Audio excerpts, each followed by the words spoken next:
Olá, tudo bem com vocês? Hoje, dia 198 da nossa leitura da palavra, nós vamos ler os capítulos 7 ao 9 do livro de Isaías. Vamos à leitura? Capítulo 7. Profecia contra Israel e Síria. Nos dias em que Acás, filho de Jotão, filho de Uzias, era rei de Judá, Rezim, rei da Síria, e Peca, filho de Remalias, rei de Israel, subiram a Jerusalém para lutar contra ela, mas não conseguiram conquistá-la. Quando informaram a casa de Davi que a Síria estava aliada com Efraim, o coração de Acás e o coração do seu povo ficaram agitados, como se agitam as árvores do bosque com o vento. Então o Senhor disse a Isaías: Vá agora com o seu filho Sear-Jazube encontrar-se com Acás, que está na outra extremidade do aqueduto do tanque superior, junto ao caminho do campo do lavandeiro. Diga-lhe o seguinte: tenha cuidado e fique calmo. Não tenha medo nem fique desanimado por causa desses 2 tocos de lenha fumegante, por causa do furor da ira de Rezim e da Síria e do filho de Remalias. Porque a Síria, Efraim e o filho de Remalias resolveram acabar com você, dizendo: Vamos atacar e amedrontar o reino de Judá. Vamos conquistá-lo para nós e fazer reinar no meio dele o filho de Tabeal. Assim diz o Senhor Deus: isto não tem nenhuma chance de acontecer, porque a capital da Síria é Damasco, e o cabeça de Damasco é Rezim, e dentro de 65 anos Efraim será destruído e deixará de ser povo. A capital de Efraim é Samaria, e o cabeça de Samaria é o filho de Remalias. Se vocês não crerem, certamente não permanecerão. A promessa a respeito do Emanuel. E o Senhor continuou a falar com Acás, dizendo: Peça ao Senhor seu Deus um sinal, quer seja embaixo nas profundezas ou em cima nas alturas. Acás, porém, disse: Não pedirei nem tentarei o Senhor. Então Isaías disse: Agora escute, ó casa de Davi. Será que não basta vocês abusarem da paciência dos homens? Querem abusar também da paciência do meu Deus? Portanto, o Senhor mesmo lhes dará um sinal. Eis que a virgem conceberá e dará à luz um filho, e lhe chamará Emanuel. Ele comerá manteiga e mel quando souber desprezar o mal e escolher o bem. Na verdade, antes que este menino saiba desprezar o mal e escolher o bem, a terra daqueles 2 reis que você tanto teme será abandonada. Males sobre Jerusalém. Mas o Senhor fará vir sobre você, sobre o seu povo e sobre a casa de seu pai, dias tais como nunca houve, desde o dia em que Efraim se separou de Judá.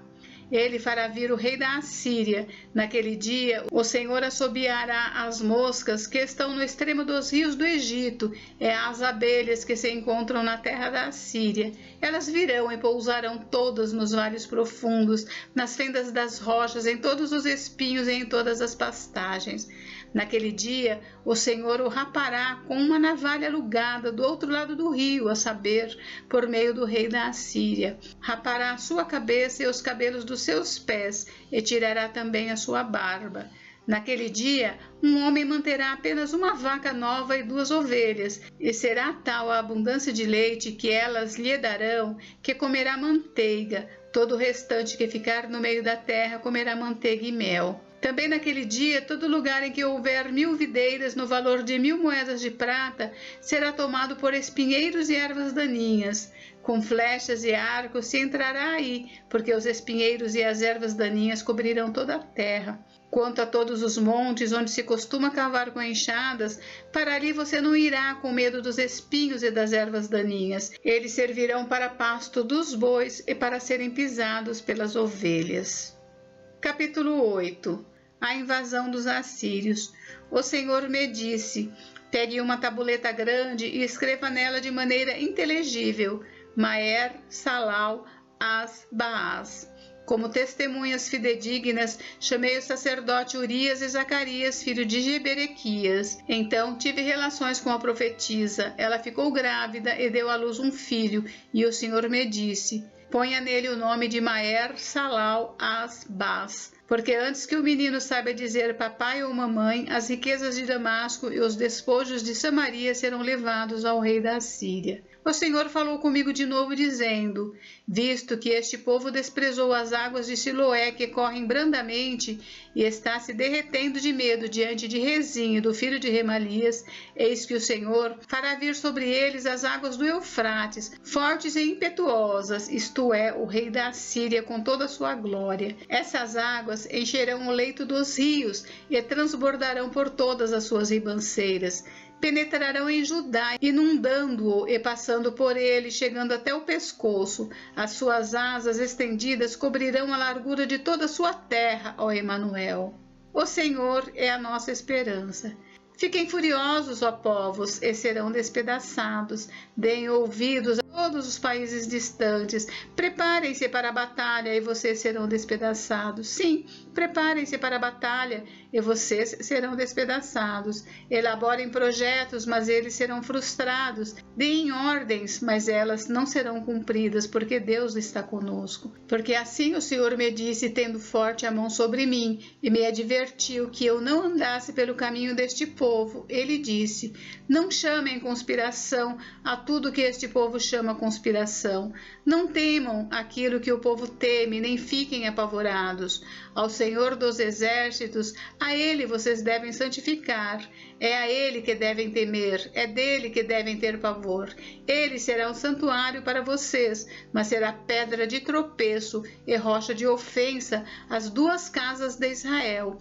Será laço e armadilha aos moradores de Jerusalém. Muitos deles tropeçarão, cairão e serão despedaçados, serão enlaçados e presos. Guardem bem o testemunho e cele a lei entre os meus discípulos. Esperarei no Senhor, que esconde o seu rosto da casa de Jacó. A ele aguardarei. Eis-me aqui com os filhos que o Senhor me deu, como sinais e maravilhas em Israel da parte do Senhor dos exércitos, que habita no monte Sião. Quando disserem a vocês: consultem os médios e os adivinhos que sussurram e murmuram, será que um povo não deveria consultar a seu Deus? A favor dos vivos, se consultarão os mortos?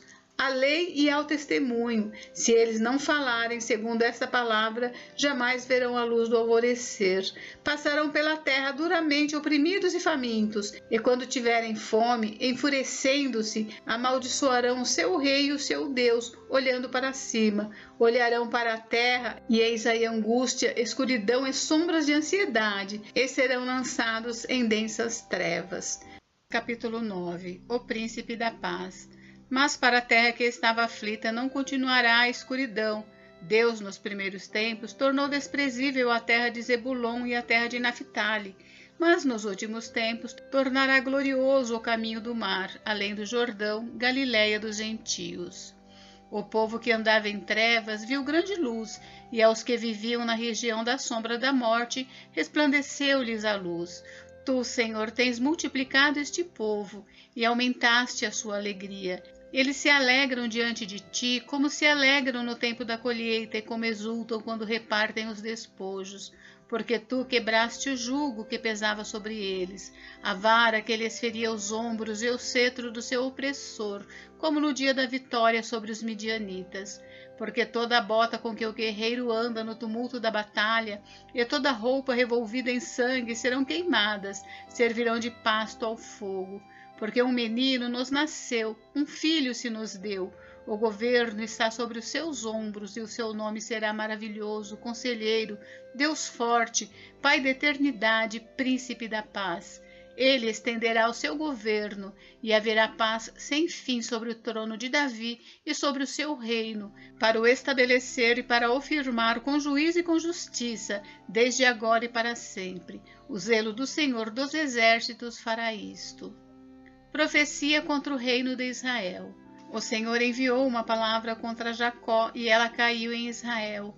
Todo o povo saberá, Efraim e os moradores de Samaria, que com soberba e orgulho de coração dizem: os tijolos ruíram por terra, mas nós vamos reconstruir com pedras lavradas. Os sicômoros foram cortados, mas nós os trocaremos por cedros. Por isso, o Senhor suscitou contra ele os adversários de Rezim e instigou os inimigos. Do Oriente vieram os sírios, do Ocidente vieram os filisteus e devoraram Israel com a boca escancarada. Nem com tudo isto se desviou a ira de Deus, e a mão dele continua estendida. Mas este povo não se voltou para aquele que os feria, nem buscou o Senhor dos exércitos. Por isso, num só dia o Senhor corta de Israel a cabeça e a cauda, a palma e o junco. O ancião e o homem de respeito são a cabeça, e o profeta que ensina a mentira é a cauda. Porque os guias desse povo são enganadores, e os que por eles são guiados são destruídos. Por isso, o Senhor não se alegra com os seus jovens, e não se compadece dos seus órfãos e das suas viúvas, porque todos eles são ímpios e maus, e todos falam tolices. Nem com tudo isto se desviou a ira de Deus, e a mão dele continua estendida. Porque a maldade queima como um fogo, ela devora os espinheiros e as ervas daninhas, incendeia as árvores do bosque, e estas sobem em espessas nuvens de fumaça. Por causa da ira do Senhor dos exércitos, a terra está em chamas, e o povo é como a lenha para o fogo, ninguém poupa o seu irmão. Abocanham à direita e ainda têm fome, devoram à esquerda e não se fartam.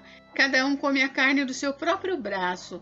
Manassés ataca Efraim, e Efraim ataca Manassés, e ambos juntos atacam Judá. Nem com tudo isto se desviou a ira de Deus, e a mão dele continua estendida. Gente, encerramos por hoje, mas amanhã tem mais.